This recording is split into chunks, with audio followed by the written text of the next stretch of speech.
we like to talk about Russell Wilson's future in Seattle, whether he has one or not. Seattle Seahawks are a team that is looking around to see what it can do to put pieces around Russell Wilson. Our former colleague, John Clayton, reported yesterday that Russell Wilson wants the Seahawks to sign Antonio Brown, wide receiver spent last year with the Tampa Bay Buccaneers.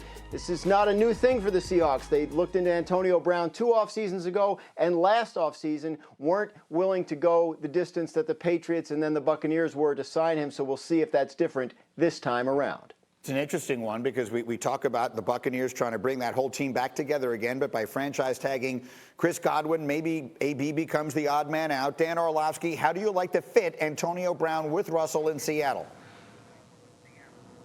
Well, Seattle has no choice. I mean, they have to sign AB. I mean, if Russell Wilson is telling the Seattle Seahawks that he wants to sign AB, then they have to. Because if they want to keep him happy and keep that relationship at least starting to mend itself, then they've got to listen to what Russell wants. And if it impacts their football team positively, which AB would, then it's a move that they have to do. Do they need an offensive lineman more? Yes. And do they need a pass-catching tight end more? Yes. But if they don't sign AB, and Russell Wilson is being outspoken that he wants him, that tells us everything that we need to know about where the relationship stands and how much they value or are fearful of the consequence of not giving Russell Wilson what he wants. So I think Seattle has to try and sign AB. What do you think, David?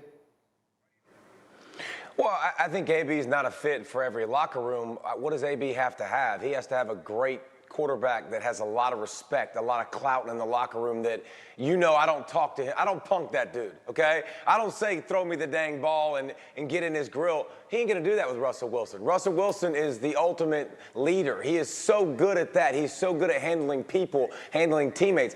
I think it's a perfect fit for AB. You've already got Lockett. You've already got Metcalf. You've already got the ability to stretch the field with multiple wide receivers. So now I just think this makes the Seahawks, I think it would make the Seahawks better. I think an offseason for AB, get back healthy because he finished the last year a little bit banged up. With a guy like Russell, we've seen him working out with him in the offseason.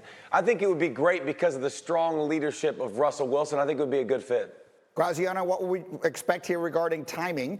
This first week of free agency has sort of gone by, and Antonio Brown's still out there. How should we expect the timing of this to play out? Well, I think teams are going to be patient right now, not just the Seahawks, but it's that time of free agency where people are looking for good deals. And the big deals have been handed out. There aren't many guys left that are likely to get huge money contracts. That includes Antonio Brown. Look, the Seahawks, I think what we should expect here is the Seahawks to act the way they did each of the last 2 years with regard to Antonio Brown. They're interested to a point. If someone else is more interested, financially speaking, then they won't get him. But if not, then they do have a chance to get him. They've done plenty of homework on this player. I don't think, to Dan Orlovsky's point, that they're going to just bend over backwards and do everything Russell Wilson asks them to do. I don't think their offseason so far shows that. They have added a tight end in Gerald Everett that they think will be a very good weapon in their system. He knows the new offensive coordinator, Shane Waldron, from their time together with the Rams. And they replaced their retired left guard, Mike Gallipati, with Gabe Jackson. So they've kind of brought the rest of the team back. And I don't think they're going to be in a position where they're stretching just as a result of a Russell Wilson request. Thank you for watching ESPN on YouTube. For live streaming sports and premium content, subscribe to ESPN+.